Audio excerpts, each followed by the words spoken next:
అండి హాయ్. రేపు fathers day కదా, సో మరి మీ ఫాదర్ గురించి చెప్పమంటే ఏం చెప్తారు? ఫాదర్ గురించి చెప్పాలంటే డిస్కస్ చేయలేమండి ఎవరైనా. ప్రతి ఫాదర్ కూడా వాళ్ళు పడిన కష్టం వాళ్ళ పిల్లలు పడకూడదు అని చెప్పేసి పెంచుతారు. మా ఫాదర్ కూడా అంతే.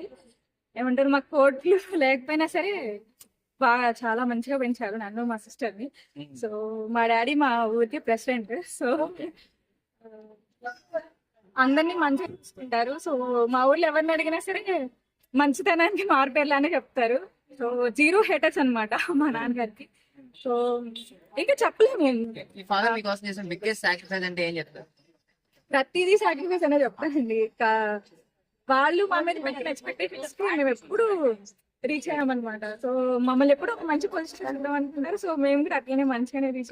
బెస్ట్ మెమరీ అంటే ఏం చెప్తారు మీ ఫాదర్? చాలా ఉన్నాయి, ఒకటని చెప్పలేము, చాలా ఉన్నాయి. ఒకటి బెస్ట్ వన్. బాగా బెస్ట్ వన్ అంటే నాకు వెంటనే స్ట్రైక్ అయింది ఒక మూమెంట్. ఎప్పుడంటే నేను ఇంటర్మీడియట్ చదువుతున్నప్పుడు నేను హాస్టల్లో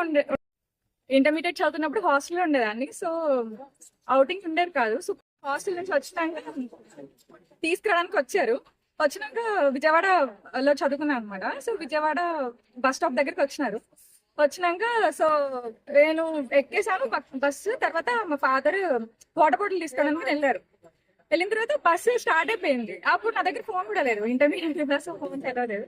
సో జస్ట్ ఒక 10 seconds అంతే, 10 seconds బస్ మూవ్ అయిపోతుంది. నాకు ఇంకా ఏం అర్థం కావట్లేదు, ఏమైతుంది. నాన్న అక్కడే ఉండిపోయారు, నేనేమో వెళ్ళిపోతున్నాను. లైక్ భయం వేసేస్తుంది ఏంటి అని చెప్పేసి. నెక్స్ట్ నేను ఇంకా వెంటనే నాకు ప్యానిక్ అయిపోయాను, ఏం చేయాలో తెలియలేదు. సో బస్సులో ఉన్న వాళ్ళేమో ఆపమని చెప్పండి, ఆపుతా అన్నారు. సో వెంటనే బస్సు ఇంకా దిగేసి వెంటనే ఇంకా వెళ్ళి మా నాన్న పక్కన ఏడ్చేసాను, ఎక్కడికి వెళ్ళిపోయాను నన్ను వదిలేసి అని చెప్పేసి. సో అదే బెస్ట్ మూమెంట్ అనమాట. సో అనిపిస్తూ ఉంటది ఇంకా 10 seconds కనిపించకపోతేనే ఇట్లా ఉంది. ఇంకా చాలా ముద్దులు కూడా పెట్టుకుంటాను. ఇప్పుడు ఫోన్ చేసి చెప్పగలరా on the spot me father I love you చెప్పాలంటే? మా డాడీ మీటింగ్ లో ఉంటారేమో, పర్లేదు ట్రై చేయండి ఒకసారి. లెట్స్ సీ లిఫ్ట్ చేస్తారో లేదు. చూసారు మేబీ ఎట్లా తీసుకుంటుందో చేద్దాం. చదువుకోలేదు. సో లెట్స్ సీ మేబీ అంతే. ఒక్క నిమిషం స్పీకర్ పెట్టండి. Contact is finance minister. Hello, రేపు ఫాదర్స్ డే అని ఇక్కడ ఒక చిన్న డైరెక్ట్ చెప్పండి. చెప్తున్నారు. ఓకే, హ్యాపీ ఫాదర్స్ డే నాన్న. చిన్నప్పటి నుంచి నాకు అన్ని ఇచ్చినందుకు thank you, I love you. బయట ఉన్నావా? ఏం లేదు నాన్న, రేపు పొద్దున్న ఫాదర్స్ డే కదా, అందుకని రేపు కదా, అందుకని ఇప్పుడే చెప్తున్నా. హ్యాపీ ఫాదర్స్ డే నాన్న. I love you.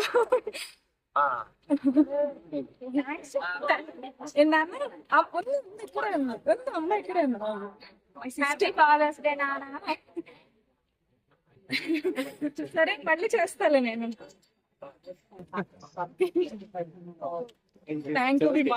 ఎప్పుడైనా కొట్టడం జరిగింది? నో, అది అసలు కళ్ళ కూడా జరగండదు.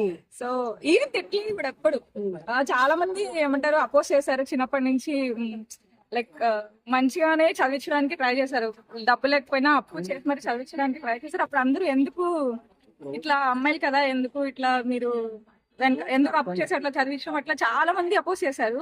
సో వాళ్ళందరూ అసలు ఏం పట్టించుకోకుండా మమ్మల్ని చాలా బాగా చదివించారు. సో వాళ్ళ ఎక్స్పెక్టేషన్స్ పెట్టుకున్నట్టే మేము కూడా మంచిగా రీచ్ అయినాము. సో మంచిగా జాబ్ చేస్తున్నాము, మంచిగా వాళ్ళని ప్రౌడ్ చేసేలా చేస్తున్నాము. చాలా బాగా అనిపిస్తుంది. మరి 10 seconds చూడకపోతే మిస్ అయిన ఫీలింగ్ అవుతుందని చెప్పారు. మరి ఆఫ్టర్ మ్యారేజ్ ఏంటి మేడం పరిస్థితి? అందుకే పెళ్లి చేసుకోకూడదు అనుకుంటున్నాను.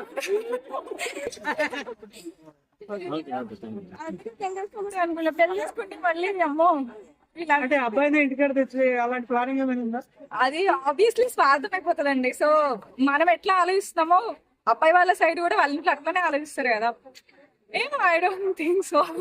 ఏం ప్రజెంట్ అయితే ఏం అనుకోవట్లేదు. చూద్దాం. Okay, thank you so much.